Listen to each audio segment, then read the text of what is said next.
here. Try to make this a little bit bigger here for you, and you may be able to kind of read along with it as best you can. Otherwise, have your own, hopefully, paper kind of maybe printed off here, looking along with it. But it says, a rectangle with a length of 12 meters squared and a width of 400 centimeters. What is the length of the rectangle? Okay. Things to kind of remember here are, it's asking or telling me what area is. It's telling me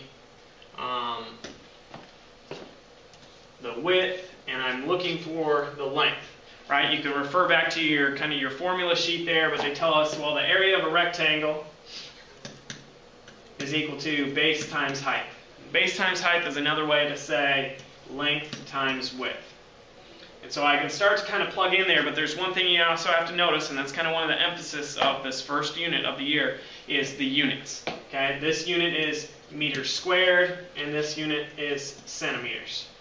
Now, hopefully you remember back, right? 1 meter, it's kind of like you might think of a meter stick. It's, approximately a yard, give it, not the exact same, but sometimes you might think of it that way. And then it's equal to 100 centimeters. So when I'm dealing with this math, I want to convert to the same units, okay?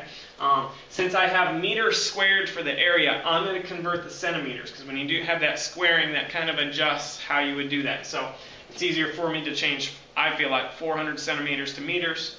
Okay, 400 centimeters. If I want to change that to meters, then I need to divide by how many centimeters go into a meter? 100. That means that equals 4 meters. So now I'm thinking of again, area equals length times width. So if my area is 12 millimeters, that should be equal to the length, which is what I'm looking for, so my L times my width, and my width is 4.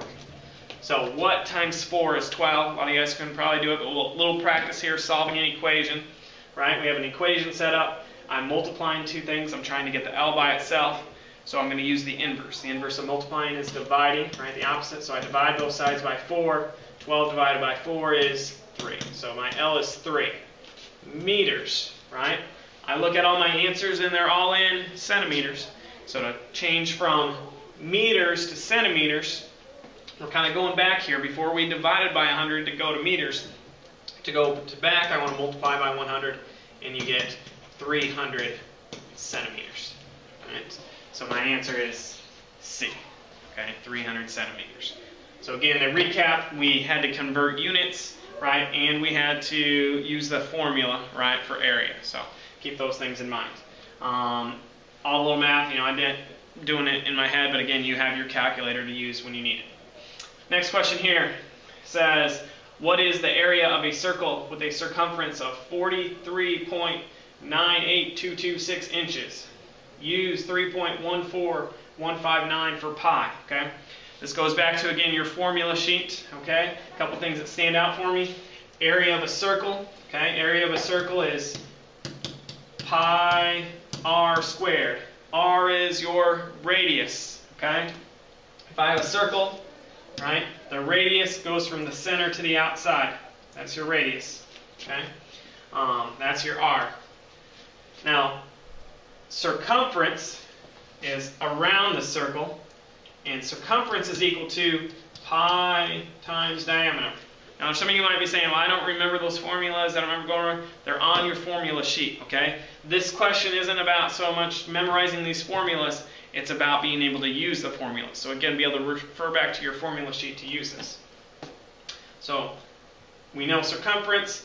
Now what's this D? This D is diameter. Diameter is the line all the way across the circle, okay? So diameter is the whole thing, right? Radius is half of diameter. Okay, and that's going to be important here to remember that. Radius is half a diameter. So, I'm going to start out with, I know what circumference is, I know what the C is, I want to find the A. And the way we're going to kind of do this is, I start here by plugging in my C, which is, I'm going to use to find my D, the diameter. If I know my diameter, half of that is the R, and once I know my R, then I can find my area. So that's kind of the method we're going to use here. So, 43.98 226. And I'm going to write it out here, but most of this I'm going to be doing with a calculator. equals pi times d. Well, I want to get the d by itself, right? So I use the inverse of multiplying. The opposite of multiplying is dividing, so I divide by pi here. And I'm going to grab my calculator. Now remember, pi, they told us to use 3.14159, so that's what I'm going to plug in there. So 43.98226 divided by 3.1415159. I get 14 for the diameter. Okay, and now we want to go to the radius, and again we said radius is half a diameter, so I can get half by dividing by 2, so 14 divided by 2 is 7. That's my r, my radius, and so now I can use that to find my area. So my area is going to be pi times 7 squared. 7 squared, I mean not 7 times 2, but 7 times 7, right, is 49. So I'm doing 49 times pi. Use my calculator, pi again. 49 times 3.14159. I get 153.93791. Look over here, B, right? That's what we got for B. All right, so again, this one worked on, the units were all the same, it was inches, all of my answers in inches, so I didn't have to worry about it like I did the previous problem, but I'm using the different formulas to work to the one that I want. Solving an equation, calculator comes in handy, your formula sheet. Okay, so that takes care of the first two here.